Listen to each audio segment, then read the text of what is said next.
Welcome to Future Thinkers Podcast, episode number 57. One of our favorite guests, Daniel Schmachtenberger from Neurohacker Collective, is back on the show today. Daniel is talking about a concept which he calls the generator functions of existential risks.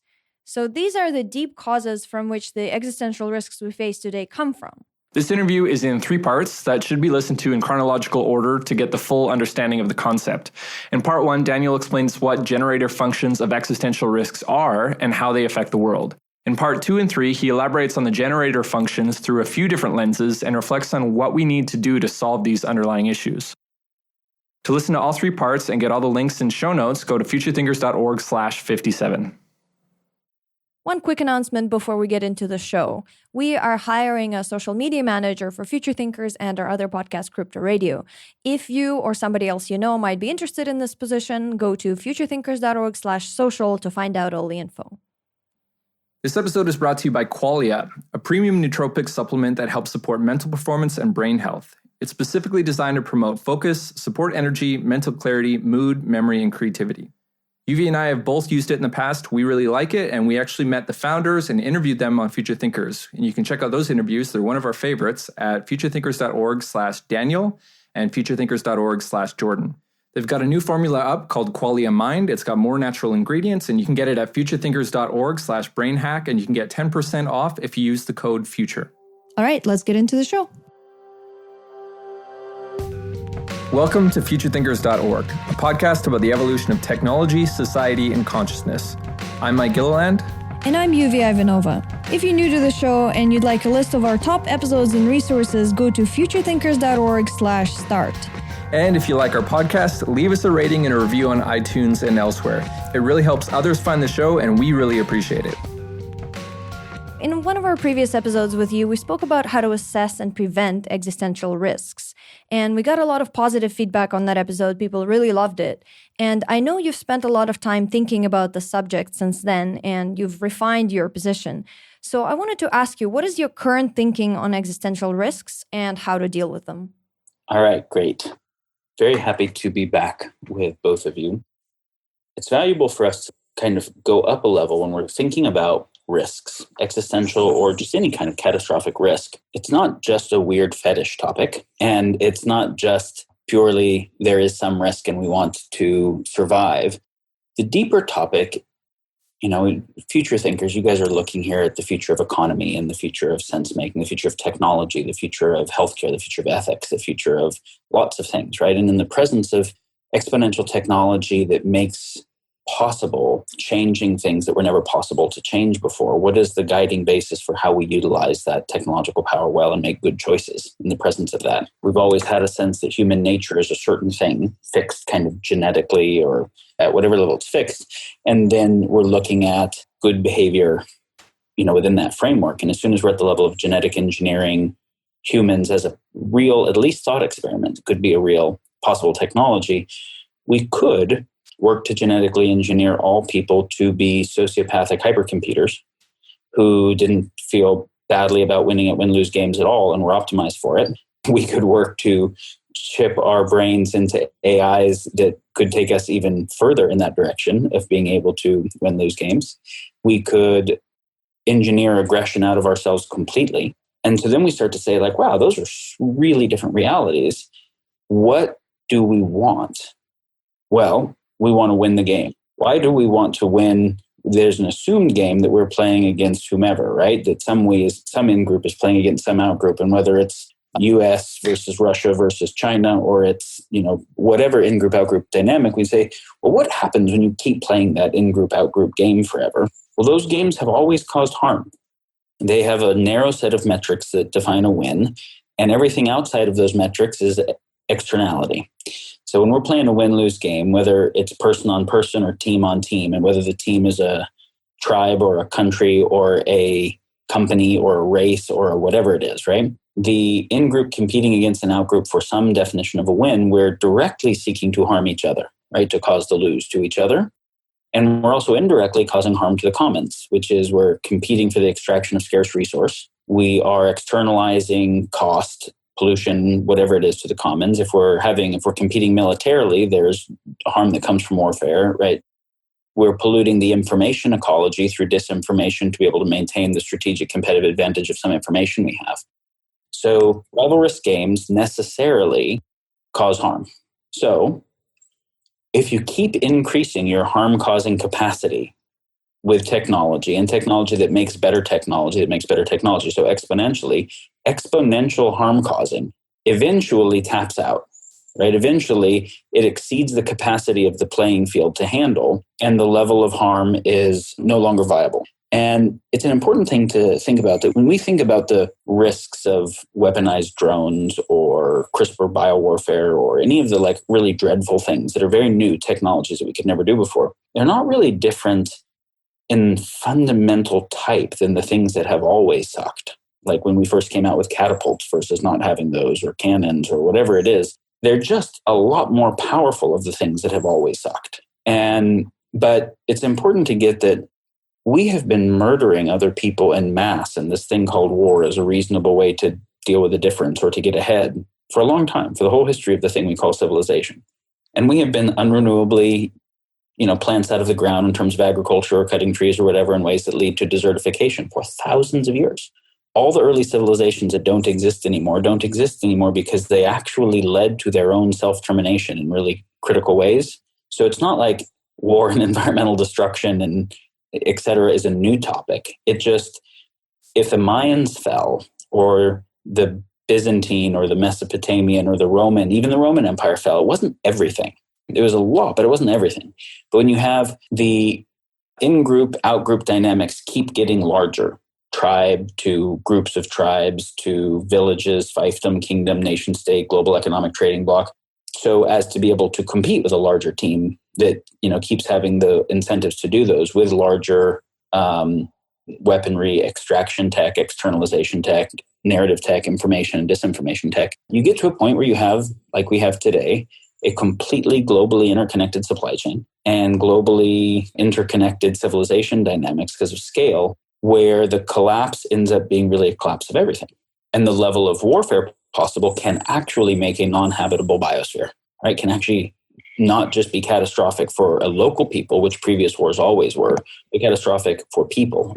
And so yet that rival risk games have always caused the behaviors of humans that have sucked, but exponential suck is existential. That's an important way of thinking of it. And that means that we have to be different than we have ever been in the history of the thing we call civilization to simply not extinct ourselves, because the way we have always been has been a smaller scale of the same thing that at this scale is now extinctionary.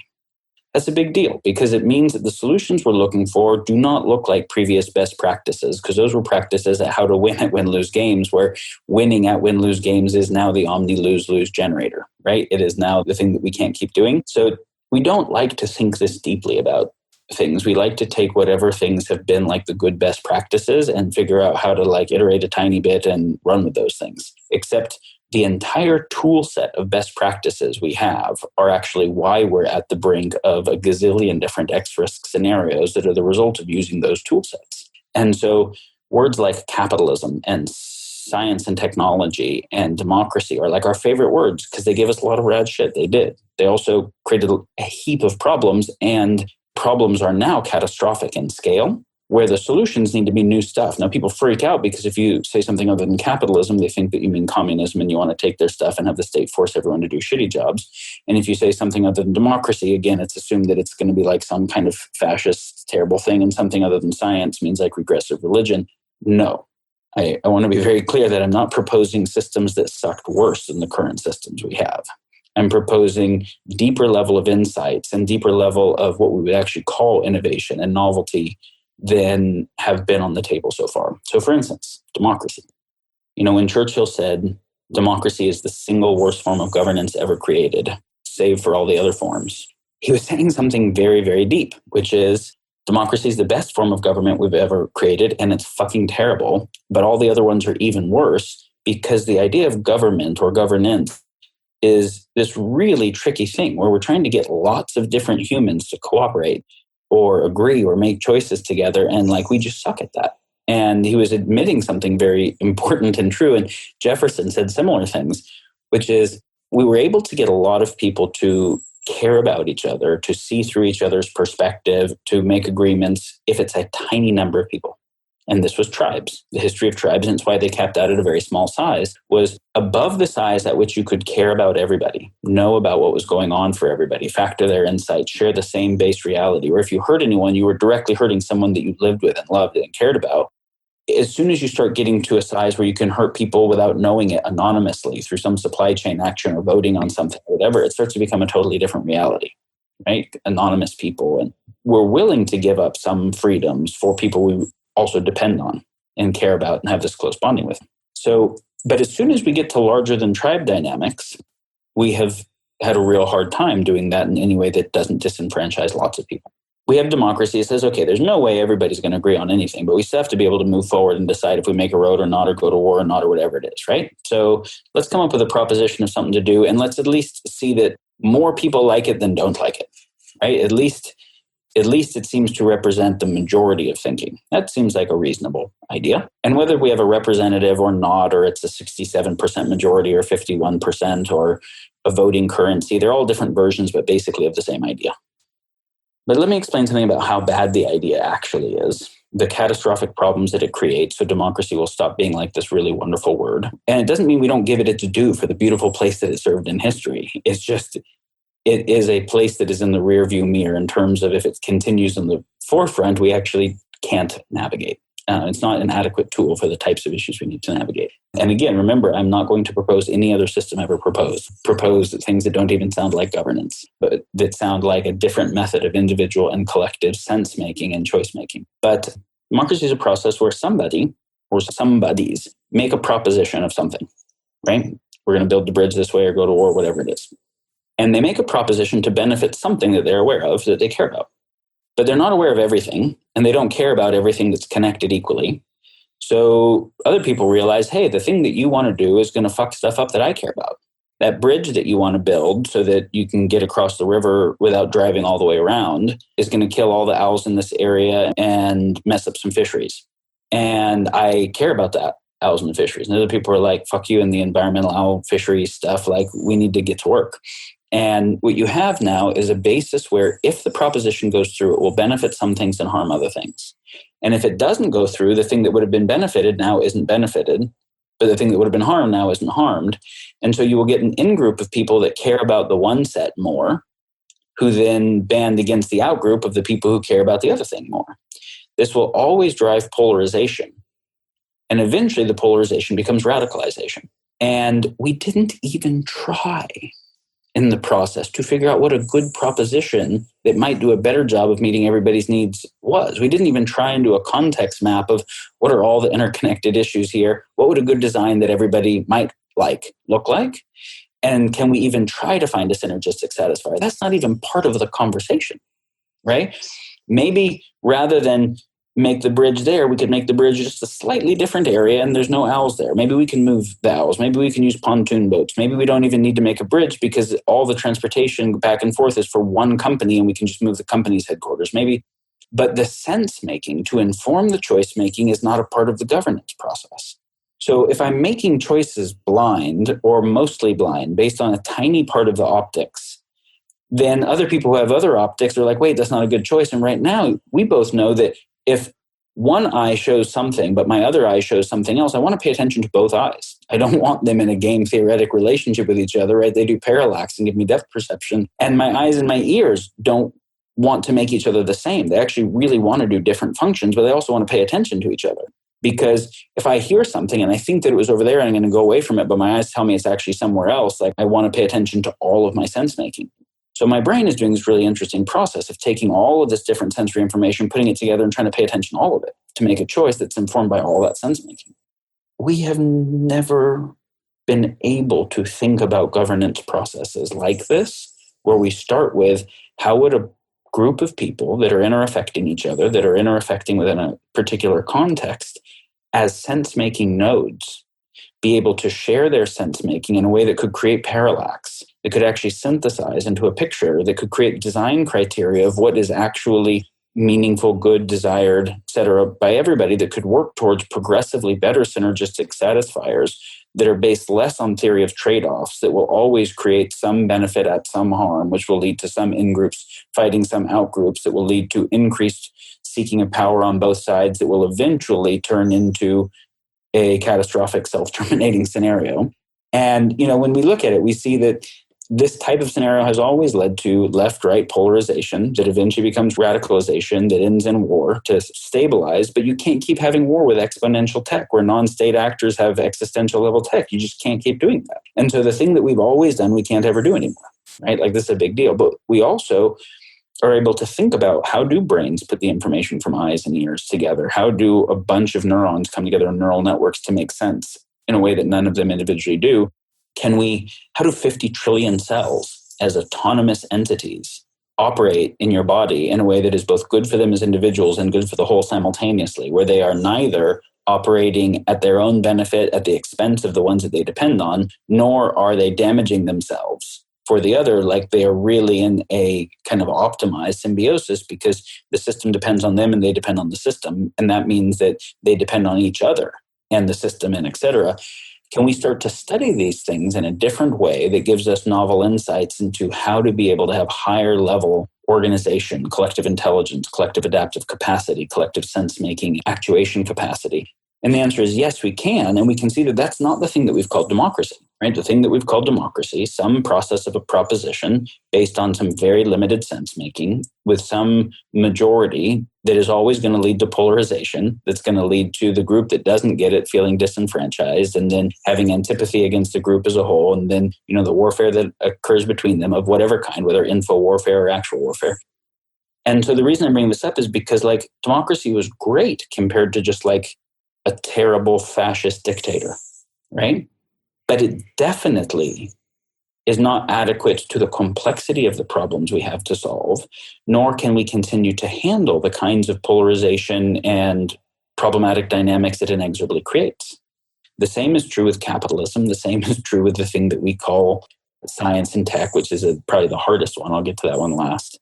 So the thing that we call capitalism, we all know the positive story there, that it incents people being self-responsible and being industrious and seeking to bring better products and services to the market at a better value. And those who do will get ahead, and they should get ahead because they're going to be good stewards of resource, because they got the resource by bringing products and services at a value that people cared about, and et cetera. We know that story, right? There's some truth to it. There was some truth to the democracy story, and it served evolutionary relevance, and it most certainly can't take us the next set of steps. So, for instance, the thing that we call money and ownership, you can actually think of it related to governance as a type of choice-making process. We don't think about deeply enough the nature of what these types of structures are. If I have a bunch of money, it means I have concentrated choice-making capacity, because I can now want to make a choice that I can extend through a bunch of employees, right? I can have a bunch of them working aligned with my sense-making on my behalf to increase my actuator capacity, or I can get physical resources to be able to build something that extends my actuator capacity. And so we recognize, a system that ends up determining who has resource, and then the resource ends up being a way that some people are actually directing the choice-making of other people, is a choice-making system. And then we say, well, it's actually a shitty choice-making system, because the idea that those who have the money are better choice makers for the whole is just silly, right? It's just really silly.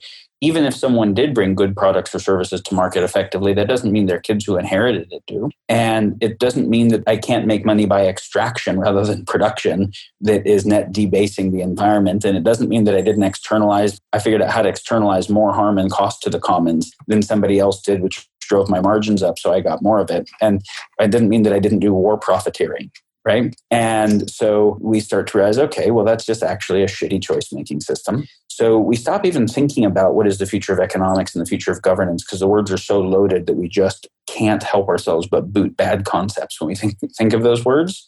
So we start thinking about, all right, us humans are making choices individually and in groups based on information that we have towards some things that we value and hope to have happen, right?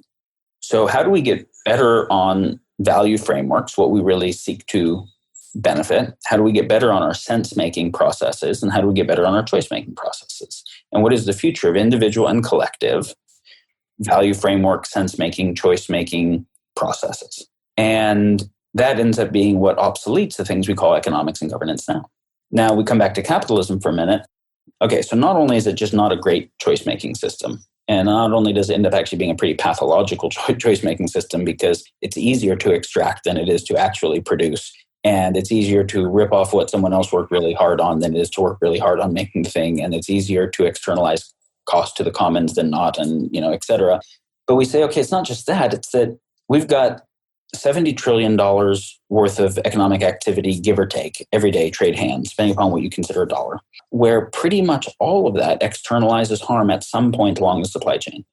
Meaning the physical goods economy required mining and turns it into trash on the other side. So the linear materials economy is destructive to the environment, causes pollution along the whole thing, et cetera. Causes marketing to be able to drive it that is polluting people's minds with a bunch of manufactured discontent and, et cetera. Drives disinformation of some companies trying to disinform other ones to maintain strategic advantage, is running on dollars that are supported by militaries. And like you just think about the whole thing, you're like, wow, okay, even the things that I think are good, like just the movement of what those dollars are, is externalizing harm in an exponential way that is moving towards catastrophic tipping points. All right, well, that can't work. And then even worse, we say, all right, let's take a look at Facebook for a minute, because Facebook, since last time we talked, between Russia and Cambridge Analytica and Tristan and et cetera, there's a lot more understanding of the problem of platforms that have a lot of personal data, but also have their own agency with respect to you. And we say, okay, so Facebook wants to maximize time on site because they make money by selling marketing. And the more users are on site more often, the more they can charge for the marketing. So they use very complex AI analytics, split testing, et cetera, to see exactly what will make online stickiest for you possible. So you happen to feel really left out when you see pictures of your friends doing shit without you. And that makes you click and look and it makes you feel really bad, but they optimize the shit out of that in your feed because it's what you actually stay on. And other people, it's the hypernormal stimuli of the girls that are all airbrushed and photoshopped that makes them stay on, or the whatever it is, but it'll always be a hypernormal stimuli. And if you think about the way that McDonald's wanted to make the most addictive shit, or Coca-Cola or Philip Morris, if I am on the supply side of supply and demand, I want to manufacture artificial demand because I want to maximize lifetime value of a customer, right? Lifetime revenue. And so if I can make you addicted to my stuff, that's the most profitable thing. So when you look around at a society that has ubiquitous, rampant addiction of almost all kinds everywhere, you realize that's just good for business. That's good for GDP. And so we see that Facebook is just by its own nature of doing what it's supposed to do, public company, fiduciary responsibility to the shareholders, maximize profit, blah, blah, blah, is they're going to maximize your time on site.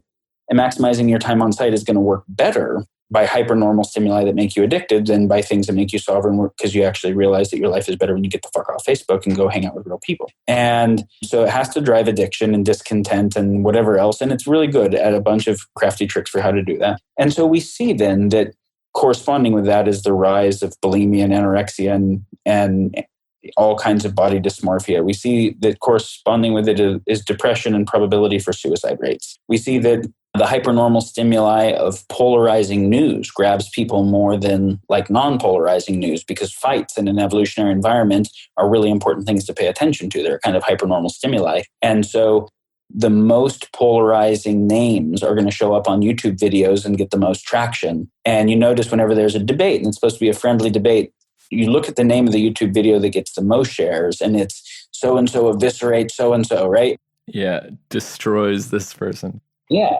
And that hypernormal stimuli grabs us in the basal ganglia in the worst way possible, makes the worst versions of us, but it fucking maximizes time on site. And so now you look at it and you say, okay, so the net result of Facebook is increased radicalization in all directions, increased broken sense-making, like decreased sense-making, increased echo chamber and antipathy at a level that will increase both the probability of civil wars and world wars and everything else, and increased teen depression and suicide rates and shopping addictions. And you're like, wow, this is fucking evil, right? Like, this is a really terrible thing.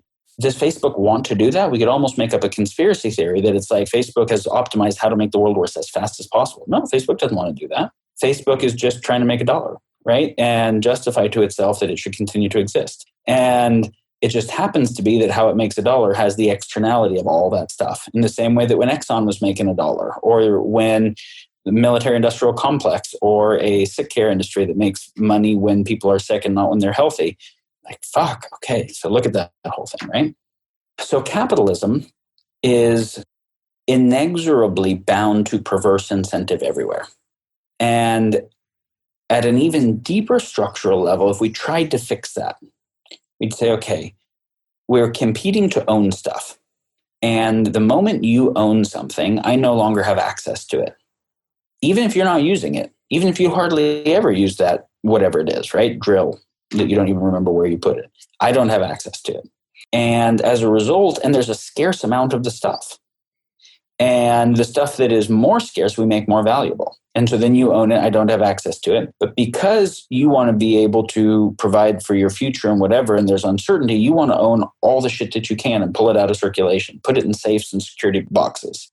So that takes a lot of resource from the earth where everything you own is just bothering me because it's being removed from my possible access. So we are in a rivalrous relationship with each other because the nature of the good itself is rivalrous because of the ownership dynamic, right? And the valuation on scarce things in particular.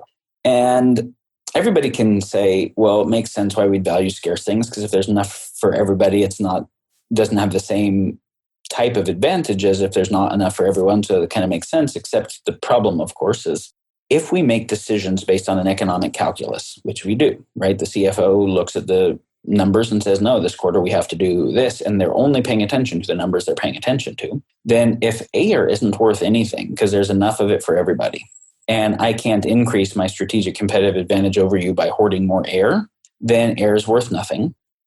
Even though we all die without it, literally it is valueless to us in our economic calculus. So we will pollute the shit out of it and burn the shit out of it, fill it full of CO2, pull the O2 out of it in the oxidizing of hydrocarbons because we don't factor it because it's not scarce and doesn't provide competitive advantage. Whereas the gold, on the other hand, the gold we will fight wars over. We'll destroy environments and cut down trees to mine it out that we're actually putting the oxygen in the air that we don't give a shit about so that we can put the gold in a safety deposit box that we don't ever look at and doesn't get to do anything other than be noted on my balance sheet as some increased kind of competitive advantage I have over you. Because if there's not enough for everybody to have it, then I get some competitive advantage by having it and you don't.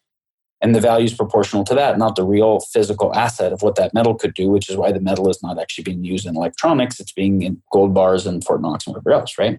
This is all insane. And of course, we see that the moment that we make abundant things worthless, even if they're the foundation of life, and we make scarce things worth a lot, even if they're meaningless, then it creates a basis to artificially manufacture scarcity and avoid abundance everywhere. If I have something I supply and I make it abundant, then all of a sudden it's worth nothing, which is why if I make some software that I could give to the whole world for free once I've made it, I just have to make enough money to have made it. No. I'm going to patent protect it and come sue you if you figure out how to pirate it so that I can keep charging you, even though I have no unit cost, right? I've actually solved the scarcity problem and I'm going to artificially manufacture scarcity to keep driving my balance sheet equation. The Kimberley diamond mines burn and crush their diamonds because we thought diamonds were scarce. We made the price high. Then we realized they weren't scarce. The people who had the price high didn't want that to be known and, et cetera, right? So if we want a world of abundance for everybody, we can actually make it technologically, engineer the scarcity out, create abundance everywhere is a feasible thing to do. We can talk more about that later. But you can't have an incentive on scarcity and engineer it out at the same time, right? So now there's scarce stuff. We're competing for it. You own it, which means you possess it and you remove my capacity for access. And so I want to own it faster than you own it. And so then I know, and now we get into a tragedy of the commons and a multipolar trap thing. Say I go cut down a tree in the forest. I don't need that many trees right now. But you're in this other tribe and you're going to go cut down some of the trees. I would like there to be a forest rather than a total clear-cut environment because forests are beautiful and I grew up with the forests and I like the animals that are there. But I know that if I don't cut down the trees and I leave the trees, there still won't be a forest because you're going to cut down the trees. And since you're going to cut down the trees and the other tribe knows that, and they know that I'm going to. And so we say, fuck it, I got to cut down all the trees as fast as I can, because if there's going to be no trees anyways, I might as well get them rather than them get them, because if they have increased economic power over me, they're going to use those pieces of wood against me in war or in an economic competition. And so now we all increase the rate of the destruction of the forest as fast as we fucking can, even though we'd all like a forest, because we're caught in a multipolar prisoner's dilemma with no good way out. So the tragedy of the commons is a multipolar trap. The arms race, where we say, you know what? We should just not make weaponized AI. We should just not do that. That's it. Everyone in the world thinks that the idea of facial recognition, weaponized AI drones is a world that would be better not to live in, right? Like nobody wants to live in that world. Because it doesn't matter how rich or powerful you are, you're not fucking safe to a bunch of bad scenarios in that world. But we're all making them. Like everybody's advancing the fucking tech. Why are we doing that? Why don't we just make a treaty not to do it? Because if we make a treaty, we secretly know that the other guy's going to defect on it secretly. Because if he gets the tech first, he'll rule the world and he'll beat us. And he knows that we're going to defect on it. So either we make the treaty and we all defect on it secretly while agreeing to it publicly, while trying to spy on the other guys, while trying to disinform their spies about what we're actually doing, or we just don't even fucking agree to it. Right? So we move forward towards a world that increases the probability of extincting all of us every day. In this scenario, the tragedy of the commons, these multipolar traps. And we'll come back to this. I was on capitalism, but I'm going to come back to this multipolar trap, so please remind me to do it.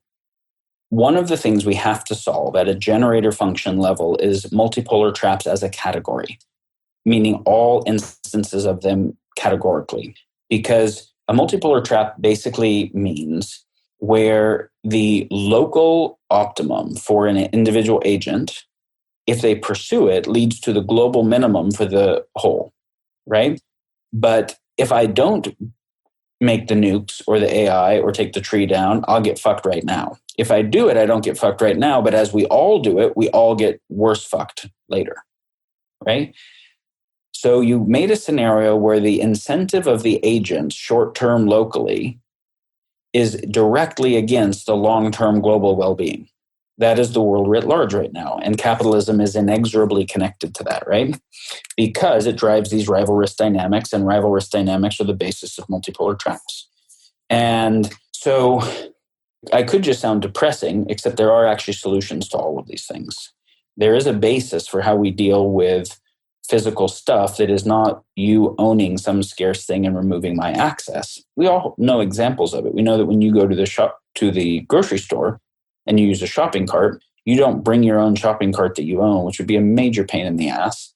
And I don't do that. You have access to a cart where there's enough carts that during peak hours, the busiest hours, there's enough carts for everybody and enough left over for repairs, right? So your access to the cart does not decrease my access to cart. So I'm not upset that you got a cart. We're not in any competition over carts. And because I only need enough for there to be enough during peak time, which is maybe 200 people, I only need 200 carts, 220 carts, right? Even though that store might service 10,000 people a month. So think about 200 carts versus 10,000 carts, how much less resource it is from the environment, how much more efficient it is. So now you start saying, all right, well, let's look at other places where this thing could happen. We say, well, we've owned cars as a good. And when you own a car, I no longer have access to it. But then you're mostly just going to leave it sitting and hardly ever use it. You'll use it now and again, but it's going to spend 95% of its life just sitting places. And as a result of that, there's a lot of fucking cars to not provide that much transportation. And that's a lot of metals taken out of the earth and a lot of plastics and a lot of, actual environmental costs to be able to make those, to have most of them never in use.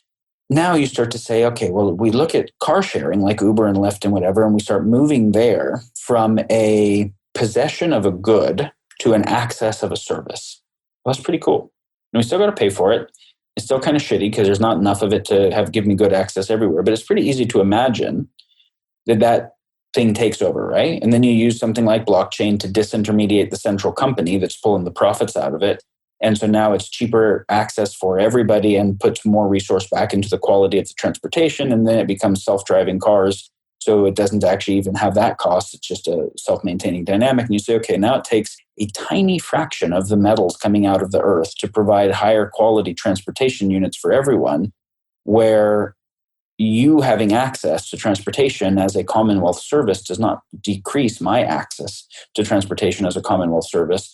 But when you use transportation to go to school and learn stuff, or to go to a maker studio and make stuff, or go to a music studio and make stuff, you're going to make stuff that also becomes part of a Commonwealth, enriches the commons that I have access to. So we've moved from a rivalrous ownership of scarce goods to an anti-rivalrous access to shared Commonwealth resources. Now we went from rivalrous, not just to non-rivalrous, meaning uncoupled, right? And in rivalrous, we're anti-coupled. Your well-being is directly against mine.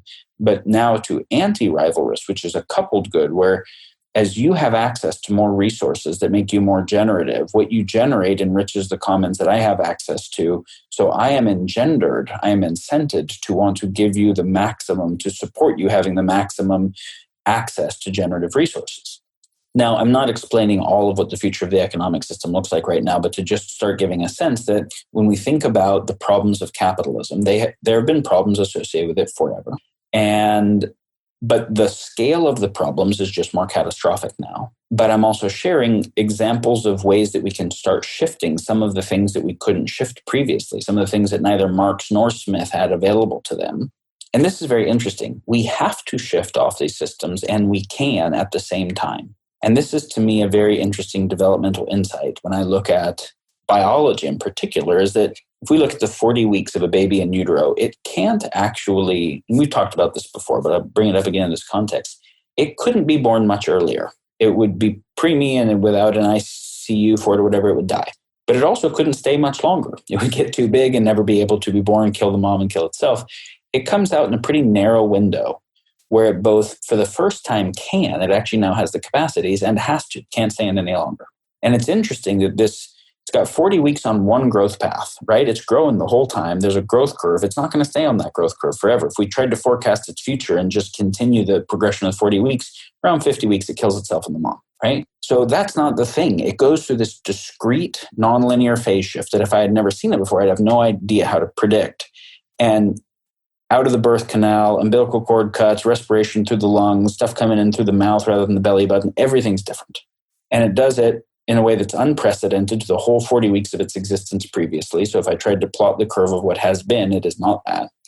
And it does it both when it has to and can. And if we look at any type of developmental phase, chicken developing inside of an egg, if it tried to come out earlier, it's still goo. If it tried to stay in later, it starves. If we look at a caterpillar to butterfly through chrysalis, same thing. If it tried to just keep eating, it would eat itself to extinction. If it tried to go into the chrysalis earlier, it doesn't have enough resources to make a butterfly. It would die in the chrysalis as partial goo.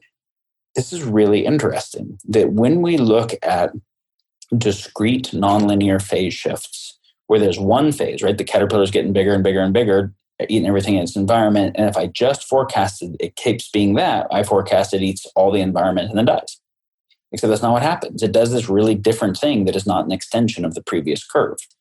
And so when we try to take our capitalism curve, our nationalism curve, our science and tech curve and keep extending them, it's just fucking silly. And it's why we come up with silly stuff like it asymptotes into infinity with the singularity. It's just, on one side, if we take all the things that seem like they're good, then we asymptote into a singularity. If we take the things that look bad, then it just goes into self-extinction. It's neither of those curves, right? Because shit is getting exponentially more powerful, which means better and worse at the same time. But that means it's neither of those curves. That means that this phase is just coming to an end. It's destabilizing. The things that are getting exponentially worse will end the phase before the things that are getting exponentially better will change the nature of those things. But that means that what we're actually going to get something altogether other, if it is other than extinction. And it's very interesting that we're at the place where these types of dynamics both have to change right now, because we have catastrophic level tech that we never had, to have the same things that always sucked be unsurvivable, and can change because we actually have the level of insights that make possible things that are different at a deep enough axiomatic level that it's kind of like when you've got a bunch of cells competing against each other, and then there's this metamorphosis where now they're inside of a slime mold and they are part of a multicellular organism where they're participating together as part of a shared identity. That's like a really deep level of reorganization. and people going from that shift as separate, rivalrous, competitive agents, modeling themselves as apex predators, trying to compete with each other to be the most apex predator and predate the environment. So we modeled ourselves as apex predators, right? That was an easy thing to do. We look around at nature and we were like, we're kind of more like lions than gazelles. We look a lot like chimpanzees. They're kind of badass hunter, apex predator. They coordinate, etc. So we're like that. Cool, we'll do the apex predator thing. So we both want to see where we can get in the dominance hierarchies. And then we get to add the prestige hierarchy, but how we do within our tribe, but then our tribe as a whole, our species as a whole relative to the other species is in this kind of apex position. There's a reason why we cannot think that way anymore. And again, we felt this way forever, and we cannot think this way anymore. When I say we felt this way forever, I don't mean every indigenous tribe thought this way, because they didn't, right? They had a web of life and were merely a strand in types of thoughts. But the ones that thought this way became more apex predators and killed those other people. And so it was effective to try and do this apex predator thing up till now. But now it also destroys everything. So again, the thing that has been adaptive is now anti-adaptive, which is why the thoughts that have made us win are the thoughts that make us extinct now. And so if I take an apex predator, how its ability to be a predator, its ability to kill other things and compete with the other predators for who's most badass is pretty fixed. And it's pretty symmetrically bound with its environment. So lions can't get better at killing faster than gazelles get better at running. And so they co-evolve where the lions slowly get a little bit better at some things and the gazelles also get better at other things. Because if the lions just rapidly got way better, they'd kill all the gazelles and then debase their own capacity to keep living, and then they'd be extinct. If great whites could make mile-long drift nets and just take all the fucking fish out of the ocean and reproduce at an exponential rate, like they would have already self-induced their extinction, but they can't. All the years, the great whites never got a drift net. But we have drift nets, and we have nuclear weapons, and we have D9s, and we have the ability to technologically extend our predatory capacity, and to do so in a way that is exponential and that makes us completely asymmetric with the environment that we depend on. So again, I come back to the lion and I say, all right, the most badass lion or the most badass gorilla is not like 10x more badass than the next most badass gorilla. It's like marginally better, right? Like marginally can win at a fight, and only for a pretty short period of time before the next guy takes him. But then you look at like a Putin or a Trump and you say, how much military capacity does that one person have to bear if they wanted to, or economic capacity compared to, say, a homeless guy? And you look at the spread and you're like, oh, this is a very different distribution of power than any other species has. Other species did not have a million X power dynamics within the same species, or a billion X, like it was freaking tremendous, or that much more power relative to their environment. So if the lions could get technologically more advanced in their predation faster than the gazelles could, it would debase the stability of the entire ecosystem. The thing to realize is, like, if a cancer cell starts replicating in a way that's good for it, it's actually getting more sugar and replicating faster inside the body. If it keeps doing that, it kills its host and kills itself. It is ultimately suicidal. Its own short-term success is suicidal. Viruses that kill people too quickly don't propagate for very long because they kill their host and they don't get a chance to propagate. The viruses that are less lethal end up being the ones that get selected for over a longer period of time because they get a chance to propagate. So if there was a species that was so good at hunting that it killed everything in its environment, then it would go extinct. So it's not the most competitive advantage that makes it through. It's self-stabilizing ecosystems that make it through. This is such a way more complete understanding of evolution, which is individuals within a species don't make it through because they wouldn't have survived without the whole species. And species don't even make it through because they wouldn't survive without other species. Whole evolutionary self-stabilizing niches make it through. That's fucking important, right?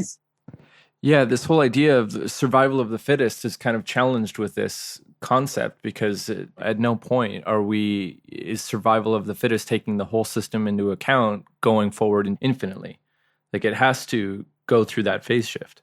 Yeah, survival of the fittest was something that had a local truth, but was not the only global phenomena that was operating, because there was also a tremendous amount of cooperation that was happening. And cooperation within members of a species with each other and between species, and interdependence on each other. And so, but again, it was like almost the idea of competition, it's a hypernormal stimuli. It was like an early hypernormal stimuli hijack, like sugar and porn and airbrush pictures and likes on Facebook, because in an evolutionary environment, fights stand out, even though they're not mostly what's happening, right? Like mostly if I'm in a forest, there's a gazillion interactions happening every second of aerobic and anaerobic soil bacteria having a relationship with each other and gas exchange between me and the plants. That's just boring.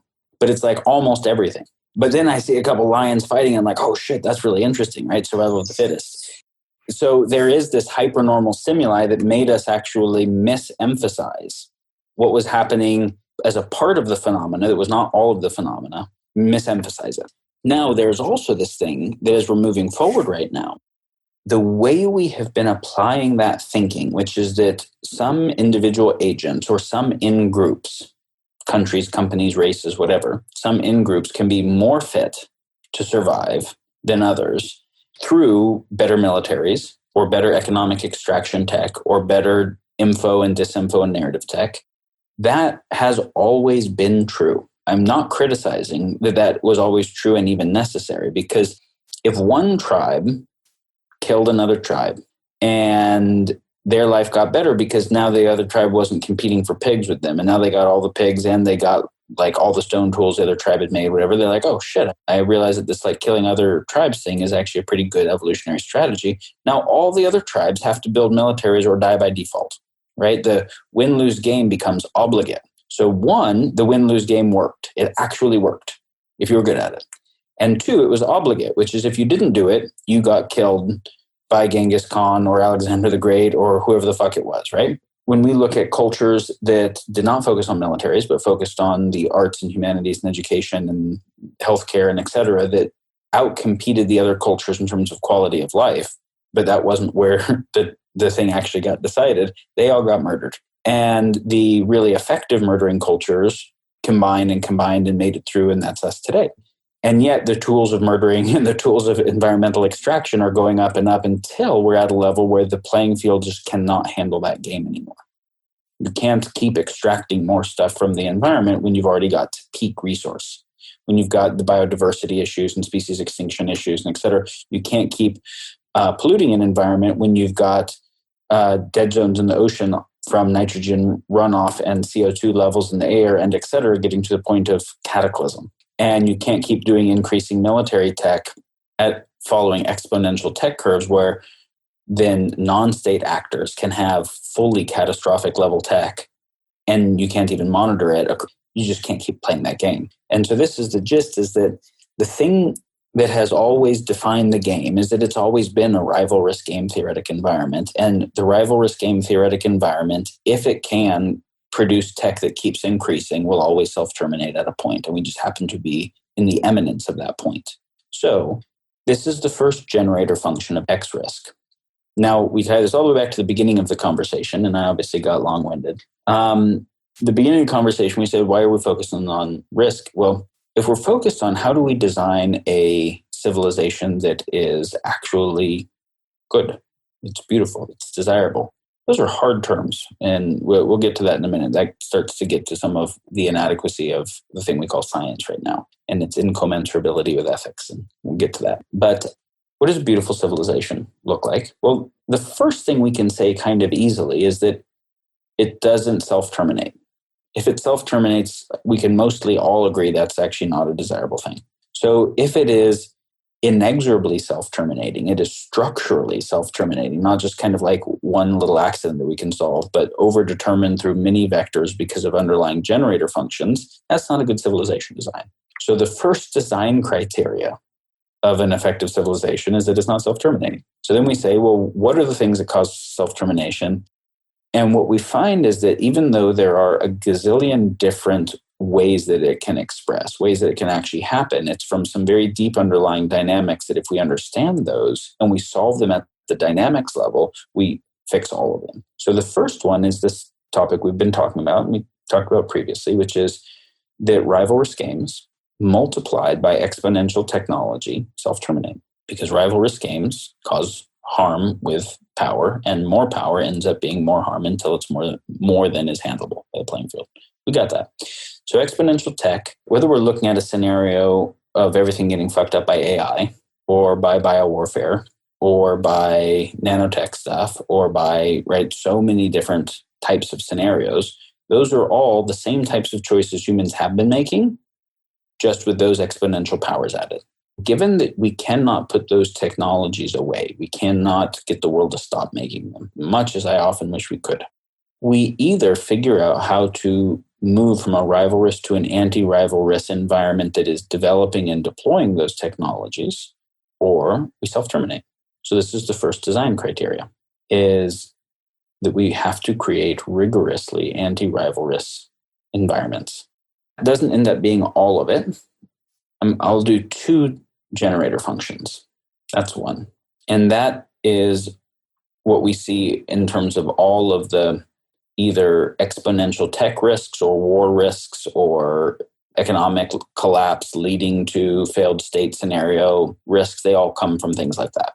Now, all of the environmental biosphere collapse stuff is also related to tech getting bigger, right? As we're fishing out more fish, as we're putting more CO2, it also relates to that. But it's a slightly different thing that we look at here, which is whether we're talking about CO2 in the air or mercury in the air or the water or microplastics in the water or a continent of plastic in the ocean or nitrogen effluent in the river deltas, or those are all toxicity dynamics. Those are all basically stuff that has accumulated somewhere that it shouldn't have. Right? We call that pollution. So we don't need to solve the dead zones issue or the CO2 issue, or that we have to solve all of those categorically, that we're not creating accumulation dynamics. And on the other side of that same coin is depletion dynamics. So cutting down all the old growth forests, fishing out all of the fish, species extinction, biodiversity loss, peak nitrogen, peak oil, etc. Those are all where we are using something in a way that depletes it. Then it gets turned into trash or pollution on the other side where it accumulates somewhere. So we can define toxicity formally as depletion or accumulation because of an open loop in a network diagram. And if the loop was closed, the things wouldn't accumulate. They would go back to the source of where we would get something from, so it wouldn't have to deplete. And we notice that when we see any kind of natural system, we go to an ecosystem, whether it's a coral reef or a forest or whatever, when we go to a forest, there is no trash. The body of something dies, it's compost. There's feces, it's compost. Something gets cut and bleeds, it processes. It doesn't matter what it is. Anything you can think about that is part of that environment from an evolutionary sense, the environment designed to be evolved to be able to process. And there's also no unrenewable use of anything, right? Anything that is utilized in a closed loop fashion. So one of the things we see in complex systems and natural systems is comprehensive loop closure. One of the things we notice about the human design systems is open loops everywhere. The materials economy itself, linear materials economy that takes virgin stuff and turns it into trash after using it for a very short period of time, is a macro open loop. But there's micro open loops everywhere. We have to categorically solve that, right? We have to basically close all of those loops. And another way of saying what this generator function of issues is that nature, the stuff that nature makes is what we call complex, right? It's self-organizing, self-creating, self-organizing, self-repairing. And the stuff we make, design, tools, is complicated. It's rad, right? Like the computer we're talking on is rad. But if it got broken, it would not self-repair. And it didn't self-organize. It was soldered, whatever, made from design from the outside. We can think about complex stuff comes about through evolution. Complicated stuff comes about through design. 2 different types of creative processes with fundamentally different characteristics. And complex stuff has comprehensive loop closure everywhere because it couldn't externalize something and still be selected for adaptivity, right? The adaptiveness factors everything. Whereas if I'm building something, I might make it for one reason or 2 or 3 reasons, but it actually affects a lot of other stuff. But the other stuff wasn't what I was trying to optimize for, so it ends up being where externalities occur. So even this computer I'm talking to you on right now was not optimized. It was optimized for a bunch of things, which is why it's really cool. But the fact that it's got a backlit screen that is 2D, that's at a fixed focal length from my eyes, where I'm getting macular degeneration from spending too many hours on it, was one of the things that my eye health was not one of the things it was built to try and focus on. Or the fact that it's fucking up my posture ergonomically by me looking down at the screen, it wasn't one of the things it tried to focus on. Or a gazillion other things, right? What happened to the environment and the supply chain process of getting the metals to make it, or the making of this computer affected a gazillion things that were not part of its design criteria, which means the making of it required externalizing a bunch of harm, i.e. a bunch of open loops, where it affected stuff that was not internalized to the process. We can see that if a forest burns, it repairs itself. If a house burns, it does not repair itself. And if my computer gets broken, it doesn't fix itself. But if I cut myself, it fixes. So there's this fascinating difference. The reason we're bringing this up is to say, if for something to be anti-fragile, it has to be complex. Complexity is the defining origin of anti-fragility. And complicated things are all ultimately fragile, more or less fragile. If we have a situation where complicated systems subsume their complex substrate, then this means continue to grow, right? So basically, we're converting the complexity of the natural world into the complicated built world, and it's continuing to grow. It will eventually collapse because the complicated world, and if you notice, just like my computer, the water infrastructure is complicated, not complex. The pipes don't self-repair. They can break easily. They're subject to being broken on purpose or accident, right? And the same is true with the everything, right? The roads, the energy grid, the everything. Now, when I look at globalization, I say I've got an increasingly interconnected, complicated world that is increasingly more complicated, where the failures anywhere can trigger failures in more places because nowhere can actually make its own stuff anymore because this shit is complicated enough. It has to be made across this whole thing, right? Like this computer we're speaking on took 6 continents to make. And so if China died, everywhere's fucked. If the US died, if there's so many places, if mining wasn't accessible in Africa, everywhere's fucked. And we see an increasingly interconnectedly complicated, which also means increasingly fragile, built world that we're trying to run exponentially more energy through in terms of human activity, dollars, et cetera, et cetera. And that's happening while decreasing the complexity of the biosphere far enough that its own anti-fragility is going away. We're getting to a place where rather than climate being self-stabilizing, it can go into auto-destabilizing, positive feedback cycles, where the biodiversity is getting low enough that you can get catastrophic shifts in the nature of the homeostasis that's made it possible to have a biosphere like the one that we've lived in. If you have a world where complicated systems are subsuming their complex substrate and continuing to grow, they will eventually collapse. So these are 2 different generator functions where we can say, if I'm trying to solve ocean dead zones or plastic or species extinction as one-offs, I will certainly fail. Because at most, I move the curve of collapse a year, but there's so many other scenarios for fail that are overdetermined. If I don't solve the generator function of all of them, I haven't actually got it. Having a right relationship between complex and complicated, and having loop closure within the complicated, and creating anti-rivalrous basis that is a safe basis for exponential technology is the first level of assessment of necessary design criteria for a viable civilization. All right, that's it for this episode. To continue listening to the second and third parts of this fascinating interview, go to futurethinkers.org/57. And to check out our sponsor Qualia, go to futurethinkers.org/brainhack. If you're new to the show and you'd like a list of our top episodes and resources, go to futurethinkers.org/start. If you want to sponsor our show, go to futurethinkers.org/sponsor. If you like our podcast, leave us a rating and a review on iTunes and elsewhere. It helps others find the show, and we really appreciate it. Thanks for listening, and we'll see you in the next episode. Bye.